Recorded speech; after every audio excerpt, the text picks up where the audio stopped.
శాంతి అండి. This is from Sankalchand Patel University. మన university location వచ్చేసి గుజరాత్ విస్నగర్ విలేజ్ మహేసానా డిస్ట్రిక్ట్లో ఉంది. మన యూనివర్సిటీలో బీటెక్ వచ్చేసి ఆల్ బ్రాంచెస్ ఉన్నాయండి. 100% ప్లేస్మెంట్ ఉంది. మన కొలాబరేషన్స్ కూడా ఐబీఎం, ఎడ్వర్బ్, నివిడియా కొలాబరేషన్స్ ఉన్నాయి. సూపర్ కంప్యూటర్ ఫెసిలిటీ కూడా ఉంది. ఇకపోతే బీటెక్ ఆల్ బ్రాంచెస్తో పాటు మనము పారామెడికల్ కోర్సెస్ కూడా ఇస్తున్నాము. పారామెడికల్లో వచ్చేసి BSc anaesthesia, BSc cardiac care, BSc radiology, BiPC, MPC రెండు కంబైన్డ్గా బైపీసీ చదివిన వాళ్ళైనా ఎంపీసీ చదివిన వాళ్ళు రెండు గ్రూపుల వాళ్ళు ఎవరైనా బీఎస్సీ ఫారెన్సిక్ సైన్స్ కూడా చేయొచ్చు. ఆ కోర్స్ కూడా మనకి అందుబాటులో ఉంటుందండి. ఇప్పుడు ఈ బైపీసీ స్టూడెంట్స్కి పారామెడికల్ కోర్సు ఎవరైతే తీసుకుంటున్నారో వాళ్ళకి మన యూనివర్సిటీలో 5 medical colleges with attached hospitals ఉంటుంది.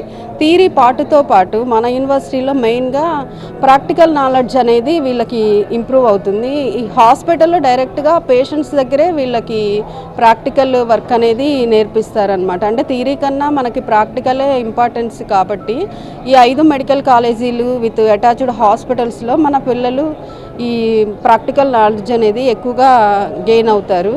సో ఇంకొకటి ఎంబీబీఎస్ స్టూడెంట్ ఎంత నాలెడ్జ్ అయితే వీళ్ళకి వస్తుందో అలాగే పేషెంట్స్ లైవ్ ఆన్ ప్రాక్టీస్ కాబట్టి మన పారామెడికల్ స్టూడెంట్స్ కూడా సేమ్ నాలెడ్జ్తోనే ఉంటారు. ఫస్ట్ స్కిల్ అనేది ఇంపార్టెంట్ కాబట్టి ఈ ప్రాక్టికల్ నాలెడ్జ్ ఎక్కువ ఉంటే వీళ్ళు బయట కంట్రీస్లోకి వెళ్ళినా కానీ లేదా మన ఇండియాలో జాబ్ చేసుకోవాలన్నా కానీ వీళ్ళకి ఇది మంచి స్కోప్గా ఉపయోగపడుతుంది. ఇంకొకటి వచ్చేసి మన దగ్గర బైపీసీ స్టూడెంట్స్, పారామెడికల్ స్టూడెంట్స్కైనా బీటెక్ వాళ్ళకైనా 100% జాబ్ గ్యారంటీ అనేది మనం చూపిస్తున్నాం. ఫస్ట్ మన ఏం సెంకల్చంద్ పటేల్ యూనివర్సిటీ అంటేనే 100% ప్లేస్మెంట్ అండి. సో ఒకసారి స్టూడెంట్స్ అందరూ దీన్ని వినియోగించుకోవాలని కోరుచున్నాను. Thank you sir.